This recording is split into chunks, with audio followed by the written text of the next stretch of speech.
Well, Jim, on the topic of Collision and Battle of the Belts, a story that a lot of people have been sending in and talking about. They want to know your take on it. Apparently, Dave Meltzer on Wrestling Observer Radio, I have an article here from TJR Wrestling by John Canton. Dave Meltzer advised Tony Khan during AEW Battle of the Belts.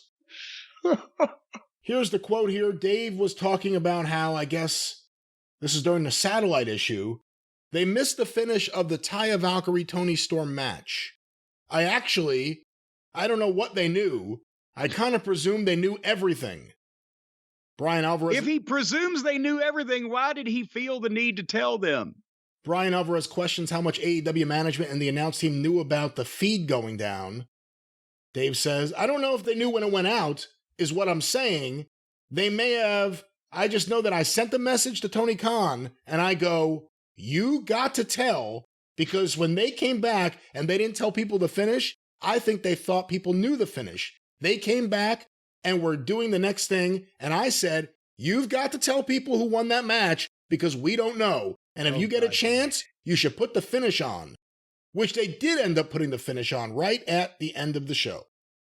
So, quote aside, talk about your thoughts about that, but the concept of Dave or an outside party contacting the head of the company or the booker for advice in the middle of this, a journalist, I guess, doing it is the bigger issue. You know, he's like one of these people that whenever somebody dies, they've got to be the first one to fucking tell everybody else the news. Hey, did you hear so-and-so's dead? Uncle Bean's dead.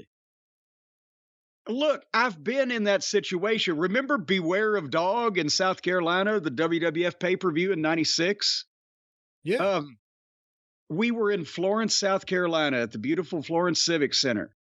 And there were severe thunderstorms like there are here bubbling up behind me if you hear that thunder. And the weather outside was frightful. And Florence, South Carolina, the Civic Center was a big, beautiful building, but you're not in the middle of goddamn Manhattan, right? So the infrastructure around Florence and the fucking thunderstorm zapped something and all the power in the building went out besides the auxiliary generator emergency lights while the show was going on, live pay-per-view. And this was at the time even an In Your House had as many people or more watching it as all of Tony's big productions these days. So you know immediately, and especially if it's a live television broadcast, you know immediately even if you have lost power in the truck to the point where the IFB communication, whatever, there's somebody there. I don't know what their structure is, but somebody there has a direct line or an open line to the fucking network transmission facility. Kevin Dunn always used to be able to have somebody hand him the phone and he's got the guy from USA Network or whatever right there on a live program. See what I'm saying? So it was bad weather in Calgary. There was some thunderstorms or whatever. They lost the feed. And that could be a number of things. They could have lost it at the origination, could have lost it in transmission, the satellite, whatever the case. But if TBS or TNT, which one are they on now? TNT. If they lost the goddamn thing, they would immediately be telling on their dedicated line or Tony's cell phone or something, hey, we can't get the feed, or we're getting the feed, but our feed ain't going out, or whatever the problem is. They don't wait for Dave Meltzer to call them? They do not wait for Dave Meltzer to bring it up. So what I'm saying is it's a chaotic situation. It's panic. It's like, oh shit, we're on live television, but nobody's seeing it. And there's shit going on in the ring. You can't just, tell the fucking wrestlers, hey, stop wrestling. But I mean, in this case, I haven't heard that the lights and the power in the building and everything went out. It was just the feed. The show continued as normal. When we were doing that, remember who was in the ring when the shit went out? Was it Savio and Austin in the strap match? Oh, maybe, yeah. If it wasn't that match where it went out, then because we couldn't get it back and we had to send more matches out to keep the people from rioting. They're sitting there in goddamn emergency lighting and there's no ring lights, and they know they're not on TV, but we're trying to keep them from all leaving because we're being told from various official points of view that we can get it back, right? So they had a couple of the matches with just the emergency lights and impromptu on the fly.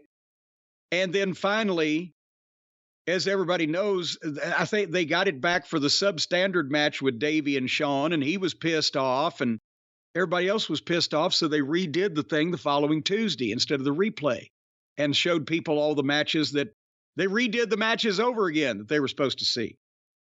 But anyway, in this case, this was a several-minute interruption in service, and the point that I'm about to make is that, yes, it would have been a lovely thing if when they knew that they were back up and they were able to communicate that with the announcers at ringside from the truck that we're back on the air, we're feeding the world, that they said, oh, and by the way, Tony Storm won. But it's fucking chaos, and they just got back, and they're trying to make sure they get the rest of their matches in, and maybe they just overlooked it. But, so I'm not saying that was bad in concept for him to say that, but for Dave Meltzer to think that he's not only the one that needs to be texting Tony Khan from he's in California, and Tony Khan's on the fucking scene in Calgary, and they're in the middle of a live television production. But the most important thing on Dave's mind was to tell the fucking fans who won the girls' match, shut the fuck up, and let the people on the scene handle it. For God's sake, just shut the fuck up. There's other things going on. It was probably more stressful at the time than who won the girls' match. And they were probably planning on showing the fucking footage later on anyway, since they did. I don't believe they needed to be, brought up to date on goddamn a live television production that they're in the middle of while Dave's watching it at home.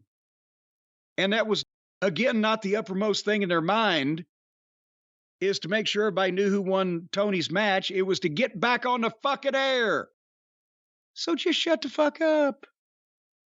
Well, there it is. Dave Meltzer advising Tony Khan, admitting it.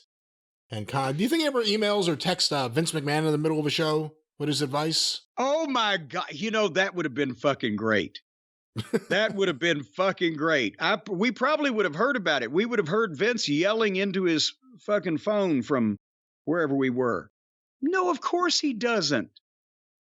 And I mean, would he be saying there that, well, if, when mistakes happen in the WWF or WWE, I know they've got it because they've got a whole professional crew. But God, Tony, he's out there with a bunch of fucking guys that run the Ferris wheel at the county fair. I better tell him what he needs to do on this live program now that they've had technical difficulties. He's never going to figure this out by himself. Is that what he's saying? Or is he saying that the most important thing is not that they got back on the air to finish the show, but that everybody knows who won the girls' match? Either one, shut the fuck up. But again, he got in touch with Tony. I guess that's the question. It's not even about would he contact Vince. Would he feel the need to? Why did he feel the need that if I don't get to Tony, they won't say the result of this match? Nobody's going to come up with this. Nobody's going to think about this. It's up to me. Because he knows the office structure there in AEW, and he's probably right. Maybe they did overlook it until he brought it up. Who gives a shit?